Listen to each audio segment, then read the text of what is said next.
Fundamentación de la metafísica de las costumbres, por Immanuel Kant. Parte 9, capítulo 2. Tránsito de la filosofía moral popular a la metafísica de las costumbres. 6. 3. Con respecto al deber contingente meritorio para con uno mismo, no basta con que la acción no contradiga a la humanidad como fin en sí misma contenida en nuestra persona, sino que tiene que concordar positivamente con ella. Ahora bien, en la humanidad hay capacidades de perfeccionamiento que pertenecen al fin de la naturaleza en lo que se refiere a la humanidad contenida en nuestra persona, con lo que descuidar dichas capacidades puede muy bien compatibilizarse con el mero mantenimiento de la humanidad como fin en sí misma, pero no con el fomento de tal fin. 4.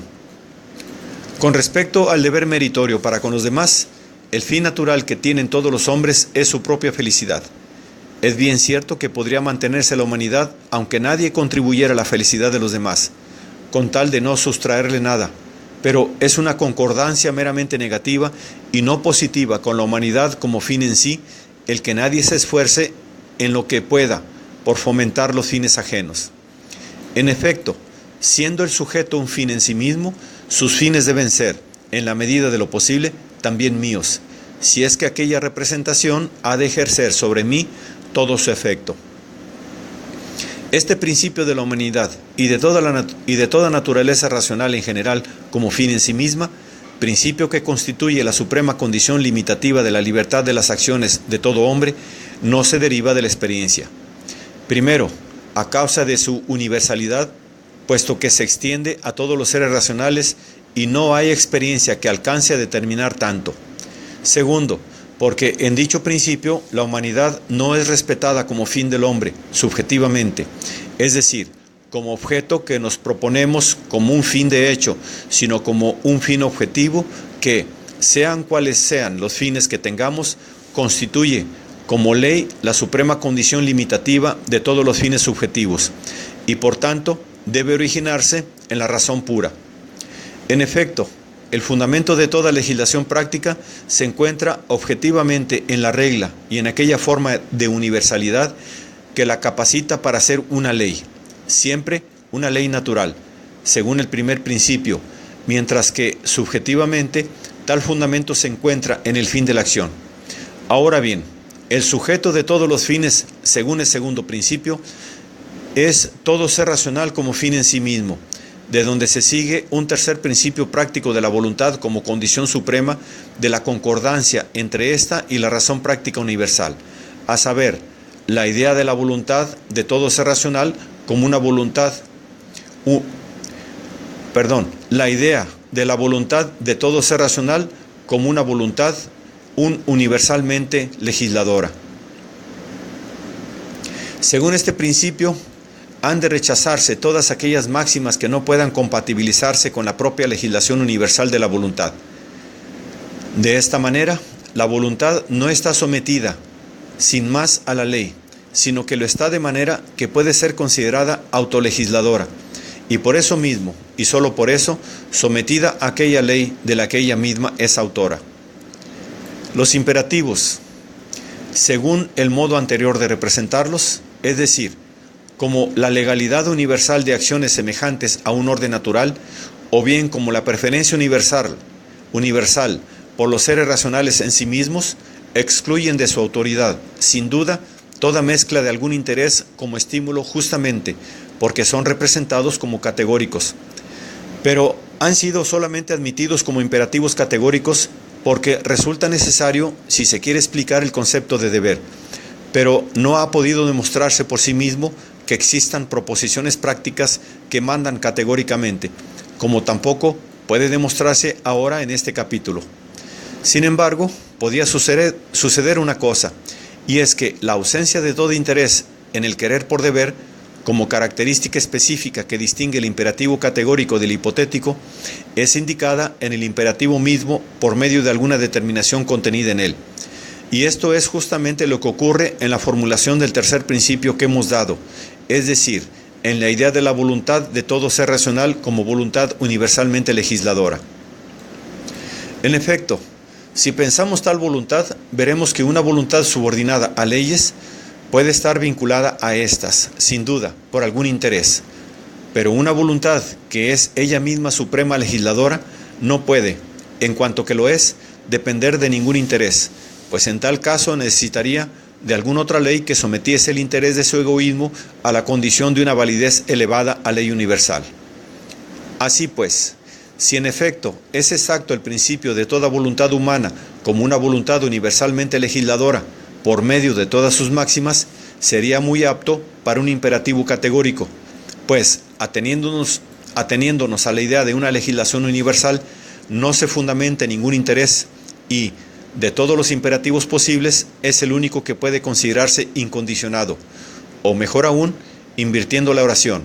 Si hay un imperativo categórico, es decir, una ley para la voluntad de todo ser racional,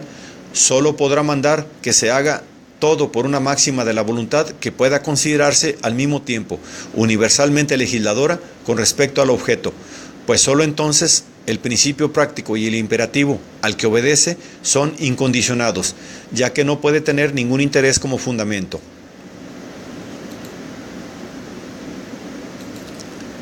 No es de extrañar entonces que,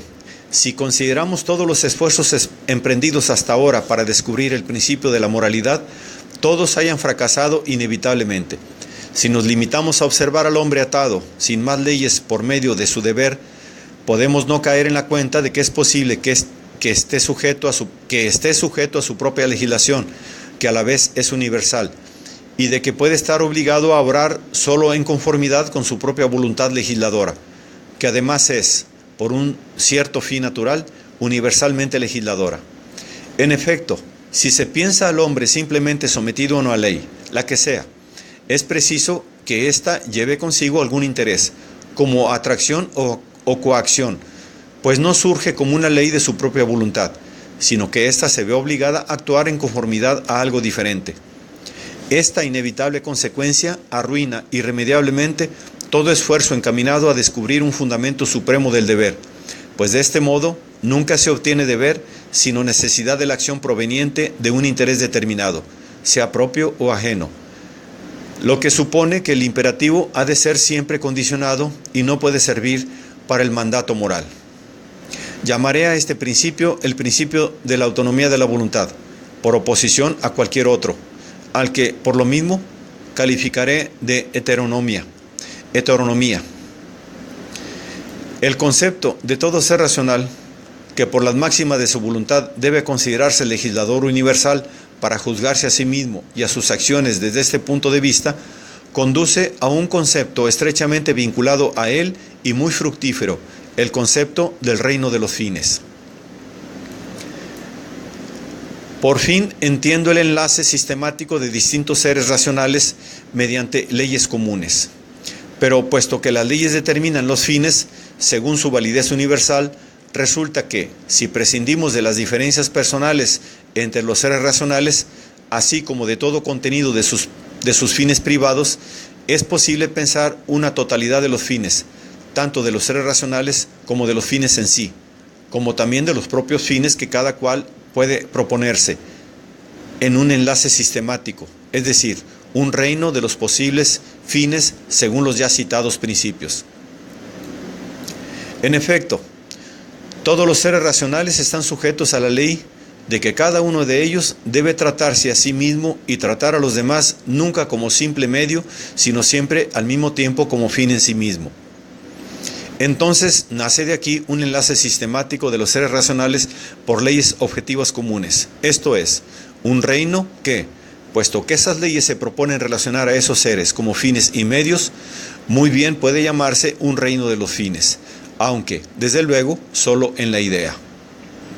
Un ser racional pertenece como miembro al reino de los fines cuando forma parte de él como legislador universal,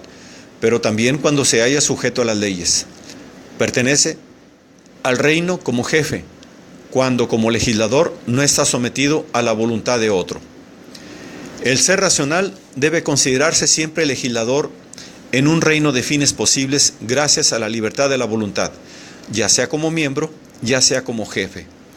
Mas, si ocupa este segundo puesto, no puede ser solo por la máxima de su voluntad, sino solo si es un ser totalmente independiente, sin que la capacidad adecuada a su voluntad posea necesidades ni limitaciones.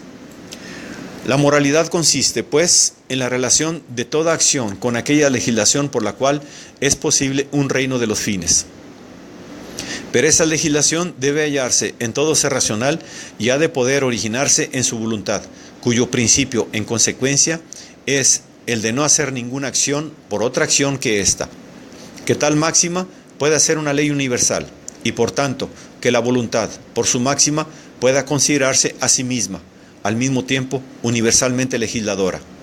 Si las máximas no son, por su propia naturaleza, necesariamente conformes con ese principio objetivo de los seres racionales universalmente legisladores, entonces la necesidad de la acción, según el mismo principio, se llama constricción práctica, es decir, deber. El deber no se refiere al jefe en el reino de los fines, pero sí a todo miembro y a todos en igual medida.